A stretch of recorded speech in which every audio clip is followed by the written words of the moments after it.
Hello and welcome to another Damien212 VC review. Today I'm going to be taking a look at Super Turrican on the SNES. If you've never played the game before, I don't really know what to class this as. Many people say it's like Metroid. Personally I think it's a bit like Contra. Loads of people say it's a shoot 'em up, but it's also a platformer, so I suppose it's just best to show you. Personally, however, I think by calling this a Metroid or a Contra clone, it is a sin to all that is holy of Metroid and Contra, because personally I think the game is pretty bleh. It's one of those games where if Ninty give me all my money back for all the VC games that I bought, this would definitely be #1 on my do not re-download list. The whole point of the game is obviously you go left to right and you shoot things basically. You can get loads of different weapon power-ups and the like, so there's all sorts of things, there's all sorts of hidden items and the likes that you have to shoot, there's all sorts of enemies that you shoot. The thing is, there's no diagonal fire, there's no up fire. You can literally fire forward and crouch down to fire a little lower. That's it. Even though the game has air enemies like this, which can be a pain in the arse to kill, quite frankly, without a diagonal, there's no diagonal to it. It's one of those things where it's kind of like it seems like bad gameplay design to me, because it's one of those things where it's almost as if like you put Meta Ridley in Super Mario Galaxy and were expected to kill him with a fire flower power up. It just so wouldn't work, and this is how I feel with this. But anyway, it's just one of the things that I don't particularly like about it.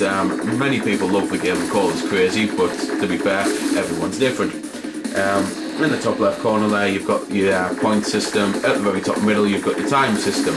At the top right, you've got your energy and other such stuff. Unfortunately, this part of the game I'm struggling on for a little bit, because I'm trying to concentrate on when the wind's blowing and when it's not blowing whilst reviewing. Because there are sections where you have to be bloody careful about that, because as I say, the wind blows and it just basically pushes you into the air of basically you die. The other such weapons that you've got, got those which you can use bombs, which are those in the bottom right corner there. As you can see, they've disappeared now. Bottom left corner, you've got your life system and the likes. You can get shields and stuff like that, so it is kind of like a Contra game, but without a diagonal fire. So that's about that then. There's also another weapon, when I can find it, which does actually allow for all movement fire pretty much, although it's very hard to actually aim down. You basically have to hold left or right, so you don't actually hold up or down. But unfortunately, it's not really much of a weapon, it's more of a turn your enemies into stone. And they turn out of stone pretty quickly again, unless you're constantly pounding them with it. So when you fight the air enemies, it's not much help still. So as I say, it's the type of thing that really makes you think, well, why the hell is there no diagonal to this? The way it's kind of like a platformer is, because rather than just going left to right and that's it, the mission ends, you fight a boss, there's all sorts of jumpy sections that you've got to find here, that you've got to basically go left to right, right to left, higher and lower and the likes, and then you get the end of the level. There's pretty much 3 levels to a section, and there's usually a boss at the end of the section, at the end of 3 levels. However, the game has 13 levels, so it waits 1 extra to actually give the end boss. So that's about that then really. I don't really know what else there is to say. Graphically, I think the game looks pretty good. Music-wise, I think it sounds great, so I'm going to shut up for a few seconds and let you listen.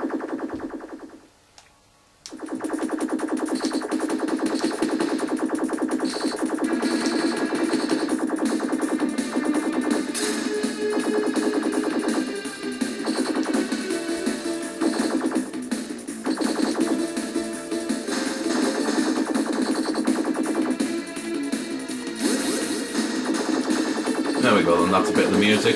This is pretty much one of the bosses, but it's more of what I personally class as sub-boss compared to the other bosses. But they usually just pop up every now and then, so it's the type of thing where I can't really remember all of them, so I'm just going to see there's quite a few in the game. So there we go then. That's been the review. I hope you found it helpful. I don't score the games because that's based purely on opinion, so instead I'll leave you to make your own mind up. So thanks for watching, and if you've got any questions about the game that I didn't answer in the vid or that hasn't been answered in the comments, then feel free to ask and I'll help if I can. Also, if you did find it helpful, don't forget to check out my channel, because there's plenty more like this up there, and don't forget to subscribe because there'll be plenty more to come as well. So until next time, this has been Damien212, signing off.